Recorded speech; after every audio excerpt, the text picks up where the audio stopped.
سوف نبقى هنا كي يزول الألم. بسم الله الرحمن الرحیم. حامدا ومصلیا. محترمینو، یو محترم رو دا پوښتنه کړې ده چې دا فیروژه غمی والا ګوتمۍ په ګوته کول څنګه ده. د دې په هکله خلک رنګارنګ عقیدې او نظریې لري.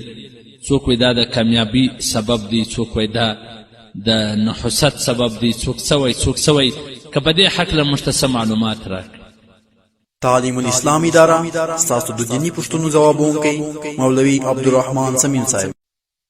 علامه مفتی محمد یوسف لدیانوي شهید رحمه الله په خپله فتاوا کې مسایل وړونکي حل جلد نمبر اول صفحه نمبر 307 زوړ چاپ هغه لیکلی دی چې د ډبرو په کامیابی او ناکامۍ کې هیڅ دخل نشته. دا فیروژه غمی حضرت عمر رضی الله تعالی عنه چې چا شهید کی د هغه قاتل نوم فیروز و. نو د دغه نامه د عام کولو دپاره سباییانو دا فیروزه یو متبرک تبرک والا د ډبرې په حیثیت سره پیش کی. نو که څوک دغه عقیده او نظریه لري نو دا د هغه سباییانو د افکار نتیجه ده. او پر صفحه نمبر 328 باندې لیکي چې ډبره په انساني زندگی باندې اثر اندازه کیږي نه. د انسان نیک او بد عمل د د ژوند د جوړولو او د خرابولو ذمه دار دی.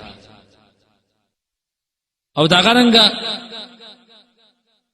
علامه مفتی محمد فرید صاحب رحمه الله په خپله فتاوا فریدیه جلد نمبر اول صفحه نمبر 320 هغه هم دا لیکلي دي چې دا وهم پرستی ده، دا په اسلام کې حرامه ده، ناجایز ده، د دې څخه ځان ساتل پکار.